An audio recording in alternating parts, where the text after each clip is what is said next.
Olá, pessoal, tudo bem? Tudo bem com vocês? Vamos agora falar um pouquinho a respeito de sistemas não conservativos, tá? Então, nós vimos na aula passada os sistemas conservativos, que são aqueles sistemas em que a energia mecânica total se conserva. São os casos onde não existe atrito. Lembram lá que nós vimos os exemplos de exercícios que desconsideravam a força de atrito.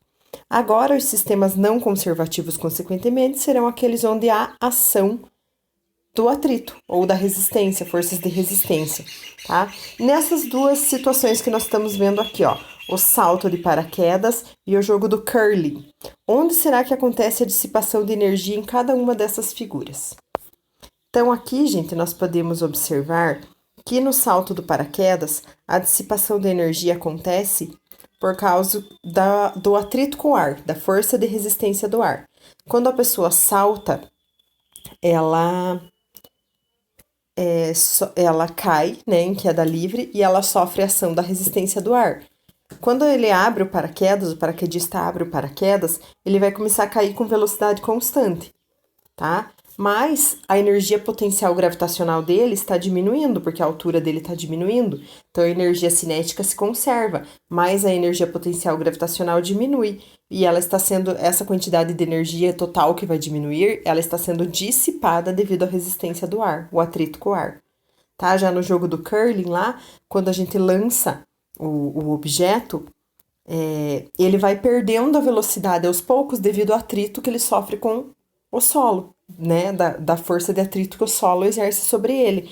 Então, a energia cinética do objeto vai diminuindo devido à ação do atrito, tá? Isso faz com que a energia mecânica total diminua. Então, esses são dois casos de sistemas não conservativos. E como a gente tinha dito lá, gente, nesses casos que não são conservativos, não são só forças conservativas que agem, né? Nós vamos ter a ação do atrito. E nós já vimos lá que quando a força resultante é diferente de zero, tem como calcular o trabalho da força resultante. Então, esse trabalho da força resultante, nesses casos, ele vai ser resistente, por isso que há uma diminuição da energia mecânica, tá? Mas a energia total ainda permanece a mesma. Então, aqui eu coloquei para vocês o exemplo 1, né? Que é o exemplo, tá ali meio fora de foco, tá um pouquinho difícil de ler, mas falava lá a respeito disso, tá, gente? O que acontece quando a pessoa está saltando de paraquedas? Então, a pessoa começa a cair e a velocidade dela vai aumentando. Aí, quando ela abre o paraquedas, ela cai com velocidade constante, então a energia cinética se conserva. Mas a altura dela está diminuindo, como eu tinha dito antes para vocês, né? Então, acontece uma diminuição da energia potencial gravitacional e essa energia que está diminuindo, ela está sendo dissipada devido ao atrito. Tá? Então, isso faz a energia mecânica diminuir. Aqui no exemplo 2 já não é o exemplo do curling lá, mas é o exemplo de uma frenagem de um carro. O que acontece quando o carro freia, gente? A energia cinética dele varia, ela diminui. Diminui por quê? Parte dessa energia é dissipada devido à ação do atrito. Tá? Então, ela se dissipa na forma de som, na forma de energia térmica, na forma de energias que não são úteis, né? Pode ver quando o carro dá uma freada brusca, a gente diz que canta o pneu, né? Então emite barulho, emite som, então parte da energia é dissipada por causa do som. Superaquece as pastilhas, a roda, tudo, então parte da energia é dissipada na forma de energia sonora também, tá? Então, essas energias que são dissipadas, que a gente diz que são perdidas, elas são perdidas devido à ação do atrito, tudo bem? Aí aqui a lei de Lavoisier, gente, que é a lei da conservação de energia, diz que na natureza nada se cria, nada se perde, tudo se transforma. Né? Essa lei de Lavoisier, vocês utilizam ela muito na química, quando a gente fala sobre a lei da conservação das massas, né? Mas ela também é aplicada na energia. Mas o que acontece então? A energia diminui ou ela se conserva? A energia total, gente, se conserva, tá? Sempre, em todas as situações. Aí, quando nós falamos de sistemas conservativos, nós estamos falando de sistemas isolados. Nesses sistemas, a energia mecânica se conserva, consequentemente, a energia total também.